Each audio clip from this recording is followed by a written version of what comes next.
Ordinance 6618, second reading and quasi-judicial public hearing of an ordinance which, if adopted, would rezone the same property from earlier. City Attorney will read the ordinance by title only. Ordinance number 66-18, an ordinance rezoning 3.5 plus or minus acres located at the northeast corner of Turnbull Bay Road and Bayview Drive from County RR Rural Residential and RC Resource Corridor to City Residential RE Residential Estate and C Conservation, providing for a quasi-judicial public hearing, providing for conflicting ordinances, providing for severability, and providing an effective date. You know the drill. I believe they're still sworn in. I believe they're still sworn in. Could we say that they're still qualified, or do we have to go back through that whole process again? No, you can. We got it. All right. Okay. So this is the part of the annexation application that you heard previously. This is the rezoning portion of their annexation. Again, as the city commission's policy is that when we annex in these properties, that we annex them to the city, that the city will assign future land uses and zoning designations that would be similar as possible to the county. At the regular scheduled meeting at the Planning and Zoning Board on November 6, 2018, the Planning and Zoning Board voted 5-1 to recommend the City Commission approve the requested rezoning. Mr. Castley was absent, and Mr. Colodi was the only dissenting vote. Staff also recommends that the City Commission as well approve the rezoning. Thank you. Would any member of the City Commission or the applicant like to question staff on their testimony? Mr. Mayor, Yes. Did you remember? vaguely, Vaguely. but I do know where my concern was. The property does have split zoning on it, and by the exhibit maps, it's hard to tell specifically where that boundary would be. Because right now, the RE zone is appropriate for that property, but there is significant wetlands and conservation properties there. How will we specifically decide where that boundary is? What steps will the applicant have to go through, assuming they go for a building permit, to assure that everything's complied with, the buffers, so on and so forth? Okay, well, to answer your question, yes, we will designate the wetland area as zoned to conservation. The exact lines of that have not been determined because right now you're just using shake files and overlay on these maps.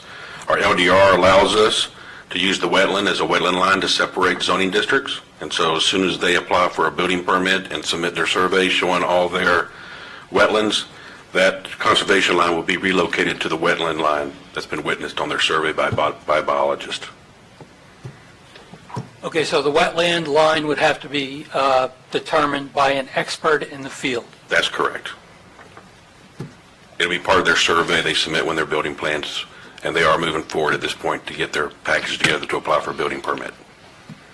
Question to the attorney. This does concern me. This is probably why I voted no on all the other things at the planning board. Is there any need to be more specific in our motions to guarantee that that wetland line is firmly established properly? Well, it will be firmly established when the survey is submitted. So, I mean, it has to be firmly established, but there's a process for that, is what he's saying. So, I mean, you're rezoning it based on the, what kind of? It's a GSI shake file from the county. So when you look at the existing zoning map, we're using the same exact lines that the county has in their shake file. But that line will be relocated once they submit a survey showing the actual wetlands. Thank you. What is that permit package? Are you familiar with what they're submitting to apply for? They're submitting for a new single-family house. And so with that plan, they'll submit their building plans and all the other items that the building department requires, including efficiency reports. They also have to supply a survey showing the current conditions, and they have to also submit a site plan showing the survey with the footprint of the house. They have to also show that they're meeting the 25-foot wetland buffer for construction, setbacks, coverages, height restrictions, so they'll have to show all that in their permit package. That'll be be reviewed by the city engineer and the zoning department, as well as the building department. In that existing zoning, what is going to be the C zoning? That's correct. That has provisions in it that prohibit clearing. There are some uses that you're allowed to use in conservation zoning. You're allowed to have nature trails, but any type of clearing of wetlands, they're going to be the city engineer, will be the environmental officer. He'll be the one to determine if they can do any clearing or any separation that's in that conservation zone. And I'm sure they're going to, at some point in time, probably put a dock out there on Terminal Bay, and they will have to get a permit for that as well, and that'll be through the building department and the city engineer. They are allowed a certain width of clearing to access the water and mangrove clearing through their DEP permitting. And if there are alternatives to going through the wetlands, the engineering department could enforce them to use those locations? Correct, because the dock has to have its own separate permit other than the house. And so normally if you're going through wetlands, they prefer some type of elevated walkway into a dock system instead of being it on the ground. Okay, well, the point I'm trying to make is there appears to be alternatives on site where they don't have to go through the conservation area to get to the dock. Correct. And They've who- got plenty of open space that's uplands to be able to install a dock. From what we get from the applicant, the reason why they purchased the property was because of the thickness of the wetlands, so they could be hidden from the road. They kind of want to be hidden away from everybody. They're moving from the beach side, selling their house, building a house out in the sticks. So they're looking to be more secluded. So we have no, as far as we know, they have no intentions of doing anything of clearing of the wetland itself, or trying to clear that wetland. Thank you.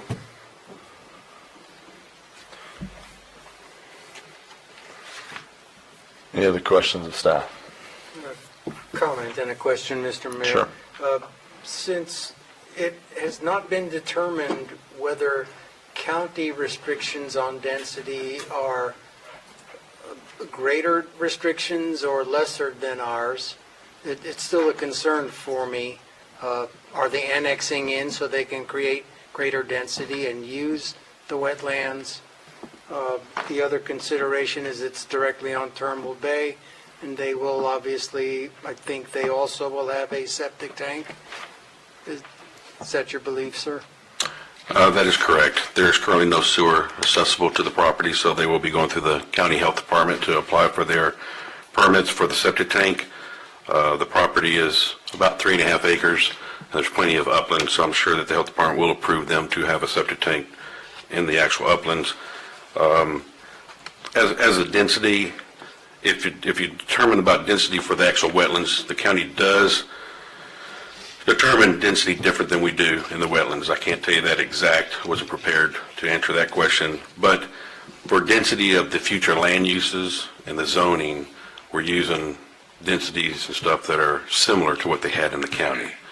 So sometimes there is an increase, but usually it's like one unit. You may go from 4 houses per acre to 5 houses per acre, but it's as similar as we can have. So that's why we marry up the zoning. And in this whole neighborhood here, everybody that's got the current county zoning, we are zoning them as RE, residential estate, because that is the closest zoning district that we have for them. It's just under an acre. The county requires 1 acre. We're pretty close to that, but the setbacks are the same. The coverages are pretty much the same. So they're not really gaining anything from us other than a few thousand square feet less. But in this particular case, most of these lots are pretty large that are on the bay. So there's no really small lots like you might find in other areas of the city. If I may, Sure. Since it is difficult still to tell, just using an example, a friend lives in Samsula. He has 10 acres. 5 acres is wetland. He is not allowed to build on the wetland. It's my assumption that in New Smyrna, you can apply for use of wetland and with our density calculations, add that in and fill it in. Am I right in that assumption? That's actually a question for the city engineer's office. They're the ones who are the environmental officer, and they determine if wetlands can be filled or not. Our density calculation for the city is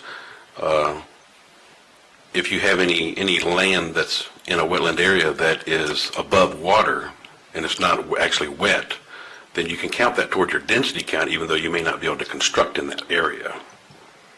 And that's currently how the density is set in the city. The county has a percentage where they allow a certain percentage depending on the number of wetlands that you have. And I couldn't give you an exact total, but off my head I'm thinking 10%, but I didn't want to give a number if I didn't know the exact answer on that. Are you free to give your thought on what wetland actually is, whether it's wet or dry? Well, what we do is we rely on the botanists and the professionals that come up with the surveys and notate the areas and give us a calculation of how much of it is actually underwater and how much of it is actually above the mean high water line. And may staff of whichever division engineering give us a summation on how we actually calculate our density, possibly? That is actually going to be the workshop. You've already hired the consultants to do that. They're going to be bringing you best practices and comparisons. Okay. And it will be the third Tuesday of February, right after our joint meeting with the UC. Thank you, Ms. Means. All set to roll. Mr. Mayor, Yes. another question for the attorney. Can we put a no further subdivision prohibition?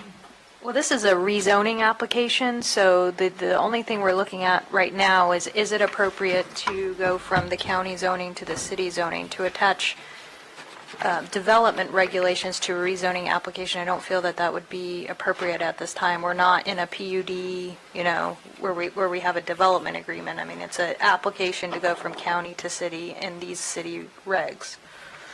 If we had such a prohibition in there, I think it would meet some of the concerns that have been expressed by some of the other commission members. I obviously had concerns on this on the planning board. But there was the majority of the planning board that did approve it, and I respect their decision on that. I'd like to see that in there myself. If you find it inappropriate, I would respect your decision too. Can I ask just one question to piggyback off that? You mentioned this zoning, and I was just trying to read through it, I couldn't find it, but it's RE, which is residential estate. Correct.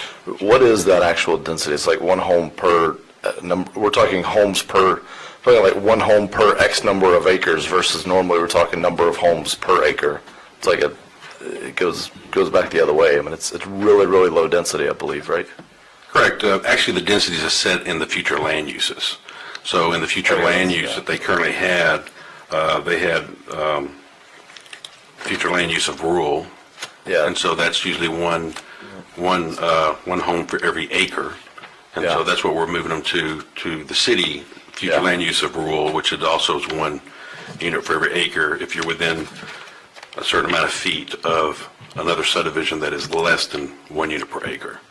Otherwise, it would be 1 unit per 5 acres. That's the number I remembered, is that 1 per 5. Correct. Because I was even wondering how they were going to get one, because they only have 3.5 acres. So at this point, worst case scenario, without getting any further, without coming back to this commission for further rezoning or variances or whatnot, they would only be able to build 1 home, 2 homes, 3 homes. Well, what you have to do is you have to create a lot. Yep. Under the residential estate zoning, which requires each lot to be a minimum of 40,000 square feet, so just under an acre. You also have requirements of the width of the lot, so you have to have at least 100 foot of frontage onto the lot. Setbacks, yeah. So feasibly, if the question is, could they subdivide the land? Yes, they physically could subdivide the land if they wanted to, but I doubt they can subdivide it more than just for 2 homes, because you have so much wetland area up there that you couldn't build a home in. So really, the 3.5 acres, you've probably got 1.5 acres that's not buildable. So you only have about probably 2 acres. So they would have to figure out a way to subdivide a property where both lots would have at least 100 foot of frontage, and then they would have to have a minimum of 40,000 square feet.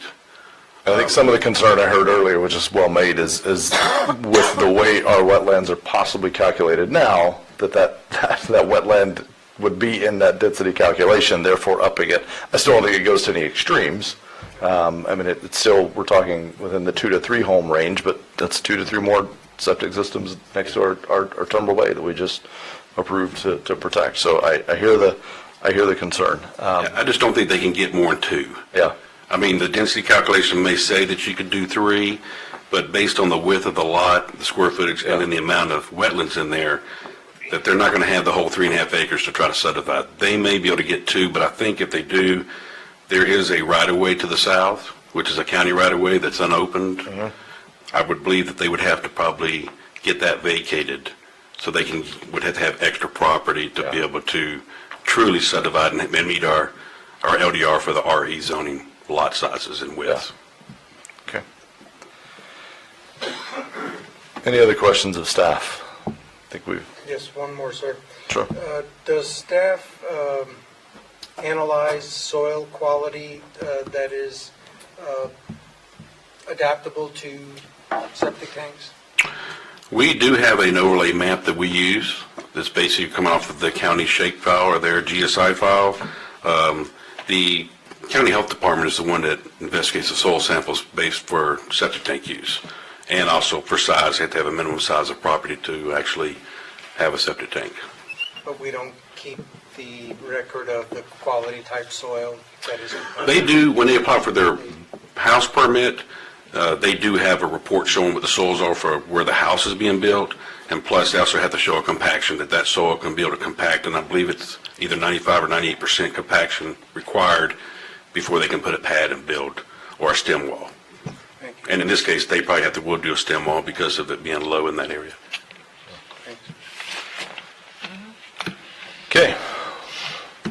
We'll now hear from the applicant, if the applicant or any witnesses they have would like to speak.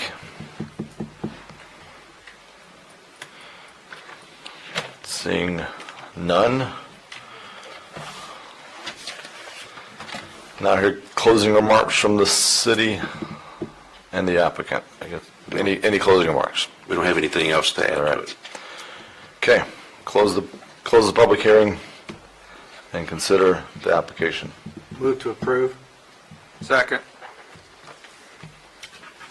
City Clerk? Commissioner Sacks? No. Mayor Owen? Yes. Vice Mayor Hartman? Yes. Commissioner McGurk? Yes. Commissioner Colodi? Yes. Ordinance number 66-18 is approved, adopted.